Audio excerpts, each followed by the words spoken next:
Nanganganib ngang hindi makapasok ngayong Philippine Cup playoff sa Barangay Ginebra. Dahil nasa may 8 seed sila at sila ang last seed na team kung makakapasok man sila sa PBA playoffs. At may dalawa pa ngang bakanting roster spot ngayon para sa Ginebra dahil sa pag-trade nila kay Maverick Ahanmisi at Aljon Mariano na walang kapalit. Kaya't narito nga ang mga top free agents na pwedeng isign ng Ginebra para sa dalawang roster spot nila para sa PBA playoffs.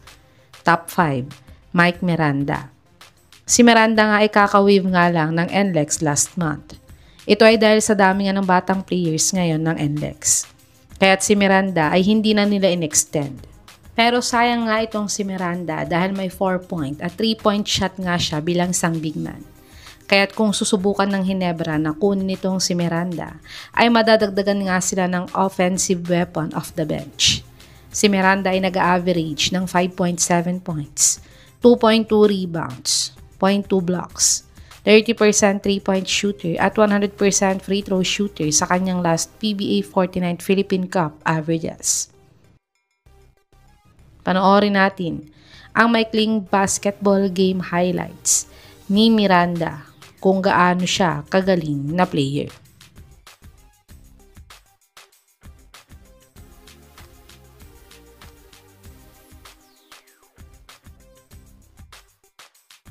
Top 4, Justin Chua. Si Chua nga ay hindi na din in-extend ng Blackwater Bossing ngayong Philippine Cup. Siya pa nga ay may pending trade sana sa Titan Ultra kapalit ni Gio Halalon. Kaso nga lang ay nag-expired na ang kontrata ni Gio at nag-sign na lang ngayon sa TNT Tropang 5G. Sayang nga itong si Chua dahil former PBA Defensive Player of the Year pa naman siya. Kaya't kung willing ang Ginebra na mag-take ng risk na isign itong si Chua, ay madadagdagan sila ng defensive big man sa team at may shooting din naman si Chua sa 3 points line.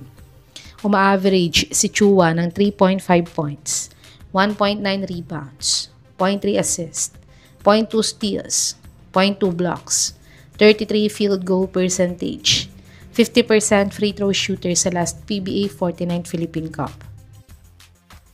Panoorin natin ang counting basketball game highlights ni Chua kung gaano siya kagaling na player.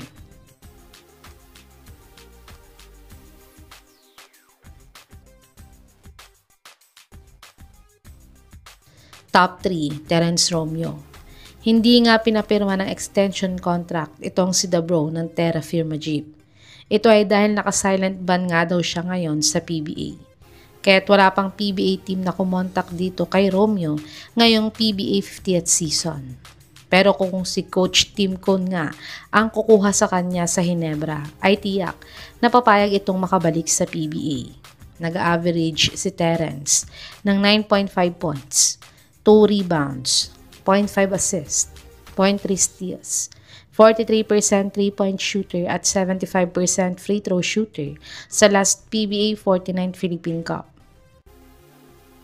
Panoorin natin ang kaunting game highlights ni Terence sa Terra Firma Jeep kung ano ang may tutulong niya para sa Ginebra kung sakali.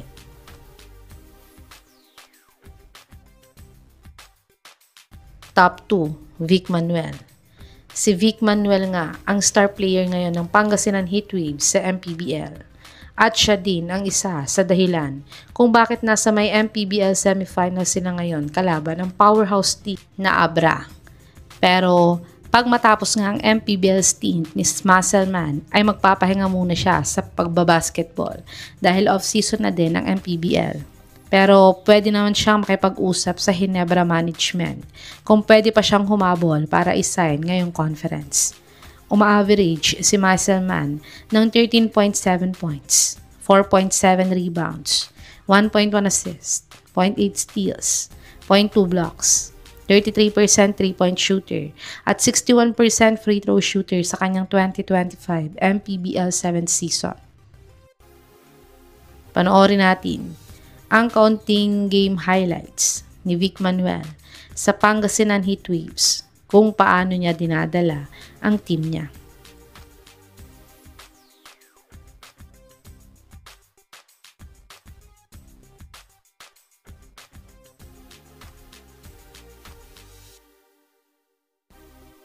Top 1, Jamie Malonzo. Si Malonzo nga hindi nag-sign ng extension contract sa Barangay Ginebra ngayong Philippine Cup. Ito ay dahil nag-sign nga siya sa isang team sa Japan B-League. Dahil gusto niya din daw sanang itry ang overseas habang bata pa siya. Pero hindi nga naging magandang performance niya dito, kaya't siya ay winave lang nila after 5 games played niya para sa kanila. At pati nga sa Gilas lineup ay nakat siya sa Final 12 ni Coach Tim Cone. Pero nasabi naman ni Coach Tim Cone na welcome nga daw si Jamie na bumalik sa Ginebra kung gusto niyang bumalik sa PBA. Dahil nasa may Ginebra pa din naman ang PBA rights niya at restricted free agent pa din siya. Pero ang problema nga lang ay may 3 years ban na nga ang PBA na inimplement para sa mga players na umalis sa PBA at gusto ulit bumalik. Pero ayon naman sa source na to ay nakikipag-usap na nga daw ng masinsinan itong si Malonzo kay Boss Al Francis para matanggal na ang 3 years ban niya sa PBA at makabalik na siya agad sa Ginebra ngayong PBA 50th season. Si Malonzo ay nag-average ng 1.2 points, 1 rebound, 0.4 assist, 0.4 steals, 40 field goal percentage, at 50% free throw shooter sa kanyang 5 games played sa 2025-2026 Japan B-League season. Panoorin natin ang huling game highlights ni Malonzo sa Ginebra last PBA season kung gaano pa din ba siya kagaling na player ngayon.